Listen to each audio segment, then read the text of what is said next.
En partant de la droite, vous avez Michel Chabou, qui a intégré notre équipe il y a maintenant plus d'1 an, Michel, et qui s'occupe de DailyFX arabe. Donc, pour tout ce qui est client parlant arabe, Michel a mis en place tout ce que DailyFX France a essayé aussi de vous transmettre, et donc il est responsable de ce projet, et au quotidien, il discute avec nous des marchés. Vous avez ensuite Adrien Raymond, qui est notre senior, puisqu'après moi, c'est le plus ancien chez FXCM.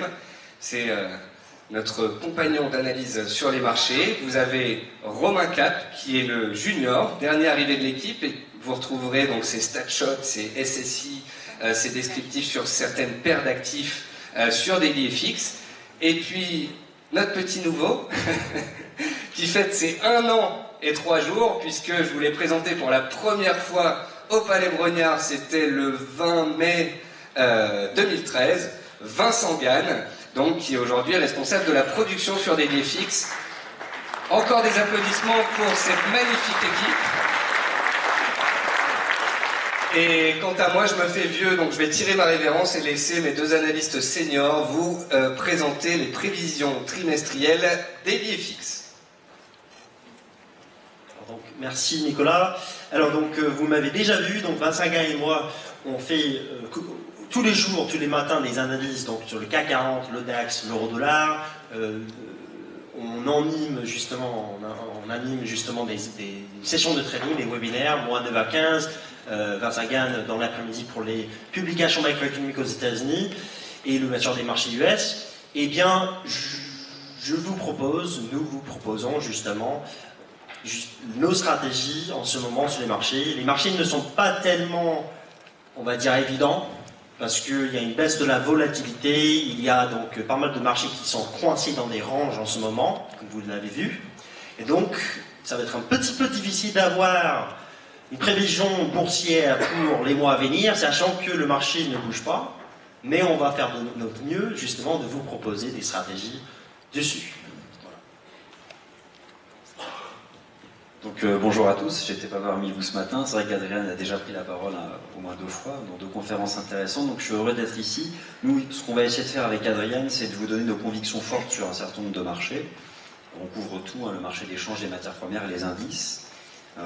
Concrètement, on s'appuie essentiellement sur l'analyse technique des marchés financiers et c'est la plupart du temps ce type d'analyse que vous allez retrouver dans nos émissions de trading.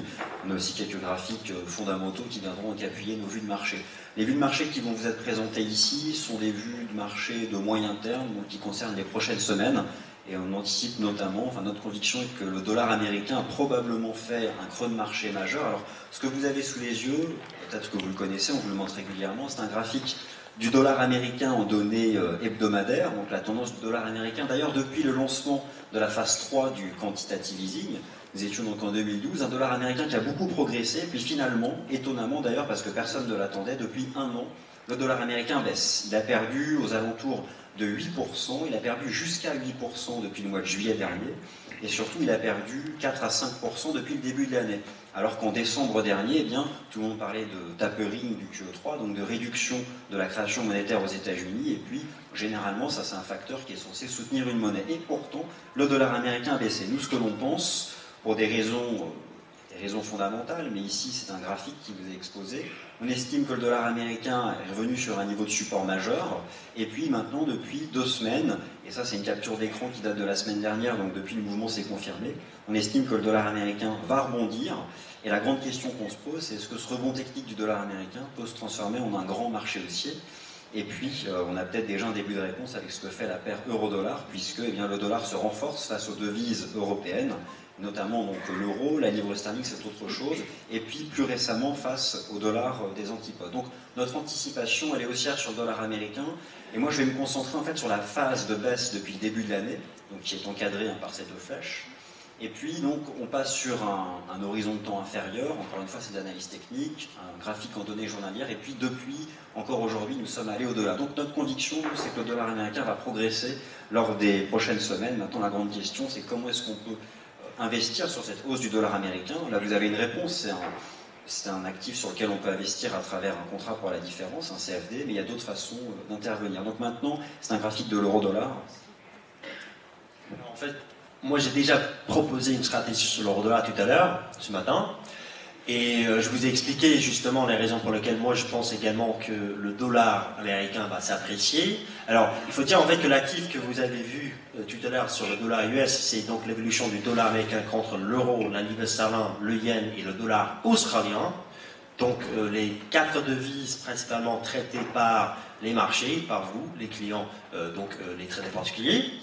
Et quand on revient sur l'euro-dollar, comme je vous ai expliqué encore une fois, la tendance de l'euro comme devise n'est pas du tout la même quand vous regardez donc les paires comme l'euro GBP, l'euro yen et l'euro dollar. Eh bien, je pense que, encore une fois, vu que le dollar US semble avoir, et ce sera confirmé dans les prochaines séances, prochaines semaines, semble avoir justement formé un creux, enfin on pourrait avoir cette fameuse dépréciation de la paire euro-dollar. Parce que justement, la seule raison pour laquelle l'euro-dollar n'est pas parti à la baisse, d'après moi, c'est que le dollar US était également baissier depuis donc le 4e trimestre 2013, et surtout au premier trimestre 2014.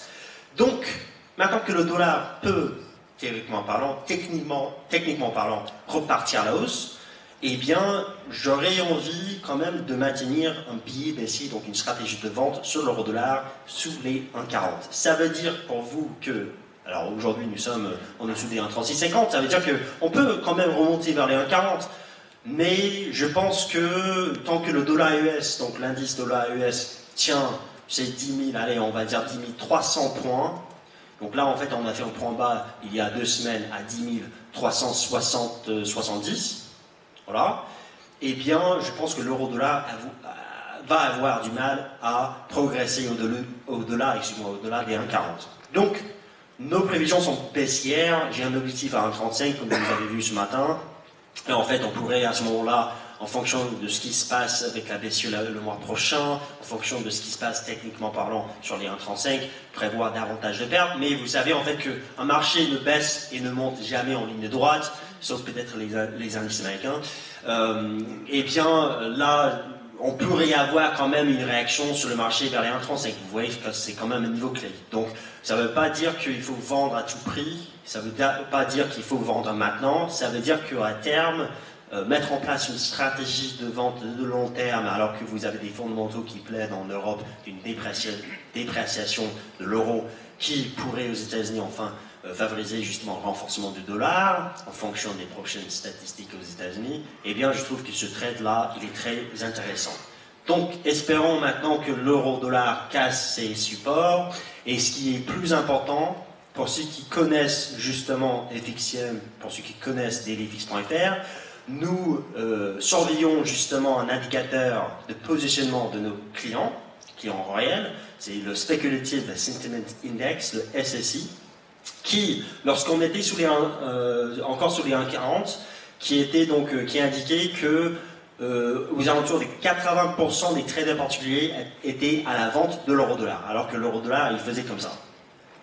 Une fois qu'il a donc frôlé les 1,40, c'était 1,3990 officiellement, et bien, une fois qu'il s'est retourné à la baisse, avec une chute de 2 figures de 100 points, les traders particuliers ils se sont mis à acheter l'euro-dollar.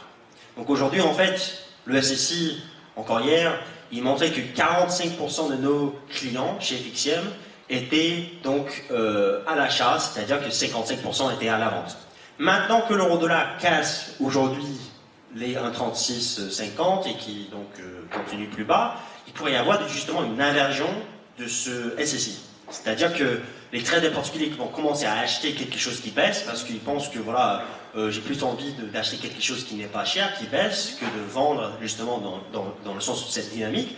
Et c'est là où justement on pourrait avoir vraiment le vrai, on va dire la vraie dernière pièce du puzzle, c'est-à-dire les traders particuliers qui se mettent à contre-tendance et donc une tendance qui va se poursuivre à la baisse. Voilà donc l'euro-dollar, conviction forte là-dessus. Merci Adrien. Donc une autre façon, on va essayer d'accélérer parce qu'on essaie de couvrir tous les marchés dans ce point de marché. Ici vous avez la paire de devises USD-CHF. Pour ceux qui connaissent déjà, lorsqu'on investit sur le marché d'échange, il faut regarder les grandes corrélations forex, ça c'est un thème important. Et puis il y a 2 paires qui sont l'inverse l'une de l'autre en termes de coefficient de corrélation, c'est l'euro-dollar et l'USD-CHF. Alors clairement, lorsqu'on a une anticipation baissière, corrective sur la paire euro-dollar, vous devez forcément avoir une anticipation haussière sur la paire USD-CHF. Sinon, c'est qu'il y a l'une des deux qui ment. Et c'est toujours intéressant lorsqu'elle se confirme. Alors ici, je vous ai rappelé justement le coefficient de corrélation mathématique entre ces deux paires de devises sur 260 séances. Et au même moment où on constate en effet un essoufflement de la paire euro-dollar sous les 1,40, et puis donc c'est un mouvement qui se confirme encore aujourd'hui, c'est une espèce de glissade baissière, et à mesure que la paire de devises baisse, on voit que le réservoir des acheteurs se remplit, donc le phénomène vraiment inverse à ce qui s'est produit lorsqu'on est monté à 1,40 $. Le trader particulier est à contre-tendance du mouvement dominant, et donc ça valide un peu finalement la phase baissière actuelle de l'euro-dollar. Et vous avez donc ce type de figure au contraire, plutôt favorable sur l'USD-CHF, ça va aussi dans le sens d'une appréciation de l'euro-dollar. Cette capture d'écran, elle a été faite à 0,8912 en début de semaine, et aujourd'hui, je crois que cette paire de devises a débordé d'ailleurs un niveau de résistance à 89,50. Donc ça va dans le sens d'une appréciation de l'euro-dollar. Maintenant, l'euro GBP, est-ce que Adrien, tu peux nous parler du rapport entre l'euro et la livre sterling? Paire de devises. J'en ai parlé justement ce matin un petit peu aussi. Alors, j'ai pas personnellement le même graphique, mais en fait, moi je pense que l'euro GBP, il a fait un point haut en juillet 2013 et il y a une tendance qui est en place depuis. Et je pense que cette tendance va se poursuivre. Pourquoi? Fondamentalement parlant, c'est pour la même raison sur l'euro-dollar, c'est-à-dire que vous avez une banque centrale en zone euro qui pourrait assouplir davantage sa politique monétaire. Vous avez une banque centrale en Angleterre qui est en train de justement normaliser sa politique monétaire, et donc vous avez une paire euro-GBP du fait des anticipations des taux d'intérêt. Donc vous avez vu ce matin avec Philippe Wechster, eh bien ces anticipations justement jouent sur la paire euro-GBP. Et en fait c'est là où justement je me suis dit ce matin en voyant l'euro-dollar qui suivait les anticipations des taux d'intérêt, je me suis dit en fait que ça c'est en fait exactement ce qu'on voit sur l'euro GBP depuis juillet 2013. Et donc je pense que l'euro GBP pourrait baisser davantage. Lors de notre dernière conférence de trading en novembre, nous avons donné justement un objectif à 0,8150 et on l'a atteint. On l'a atteint donc justement au début de cette année. Et maintenant on a cassé ce support technique il y a 2 semaines. Et on accélère donc cette semaine en dessous des 81. Donc, a priori, maintenant, peut-être le marché va essayer de remonter au-dessus des 80-50, c'était un support historique. Maintenant, je dis juste qu'en fait, les rebonds devraient être vendus normalement. Et donc, moi, je pense qu'à terme, c'est-à-dire vraiment sur le long terme, avec certainement des rebonds, voilà, à terme, je pense qu'on risque de revenir sur les plus bas de 2012, c'est-à-dire les 77, voilà. Donc, privilégier la baisse également sur cette paire de devises. On se rend compte que vendre l'euro-dollar, c'était difficile ces 5 derniers mois. Par contre, vendre l'euro-GBP dans le sens de la tendance, c'était assez évident, assez facile même. Il faut juste choisir justement les rebonds et pas les cassures sur cette paire de devises, qui est quand même difficile justement à trader. Alors, dollar australien, on avait ces 4-5 derniers mois une stratégie d'achat sur le dollar australien, ça a très bien fonctionné. J'ai parlé justement avec quelques clients tout à l'heure, ils étaient très, très contents. Et maintenant, nous avons le début d'un retournement baissier sur le dollar australien, avec la cassure notamment des 0,93. Donc a priori, en fait, l'AUD cette semaine même a donné un signal baissier et pourrait donc se déprécier dans les prochaines séances, prochaines semaines, notamment avec un renforcement du dollar américain. Donc en fait, chercher, je dirais en fait une cassure, je ne sais pas si ça a déjà eu lieu, une cassure des 92, le support sur lequel on a tenté un rebond cette semaine. Tout simplement privilégier la baisse sous les 93, une cassure du support à 92 devrait nous donner des objectifs plus bas, je dirais vers les 91, 90 et peut-être donc une tendance qui va s'établir comme celle en fait au 4e trimestre 2013 lorsque l'on a fait un point haut sur les 97,50, on avait une tendance baissière derrière et à ce moment-là en fait on avait le même signal de trading que celui donné cette semaine, c'est-à-dire une cassure d'une ligne de tendance qui est en place pendant 4 mois, et donc la fin d'une dynamique et le début peut-être d'une nouvelle dynamique baissière. Là, c'est un autre dollar océanique, le dollar néo-zélandais, où là, on a constaté cette semaine, d'ailleurs, c'est un de tes graphiques, Adrien, je me suis permis de l'inclure. On a eu, et là aussi, c'est toujours intéressant de voir le positionnement des investisseurs, des traders forex vis-à-vis donc du dollar américain. Lorsqu'on regarde ces dollars océaniques, eh bien, on a eu à la fois un signal de vente sur la UD-USD et à la fois aussi un signal de vente sur le NZD-USD. Donc ça renforce l'anticipation qu'on peut avoir d'un renforcement, on l'a vu, général du dollar américain, notamment face à l'euro, et ça vous l'avez bien constaté. C'est un peu plus compliqué face à la livre sterling, et en tout cas donc face à ces 2 dollars des antipodes. Et puis là, donc c'est une stratégie de trading qui vous a été proposée cette semaine, ça fait partie des choses qu'on fait sur DailyFX. Alors on va avancer maintenant, on va vous parler du yen japonais. Alors le yen japonais, rapidement, c'est un graphique que je vous ai déjà montré, ça représente bien au fond ce qu'est l'analyse technique. Vous avez ici en 2013 un marché baissier, et le marché baissier du yen japonais, vous l'avez tous constaté, c'était à l'époque où il y avait de la volatilité sur le forex. C'était cette belle année 2013 où on pouvait attraper plusieurs centaines de pips sur l'euro-yen, l'USD yen et finalement toutes les paires en yen.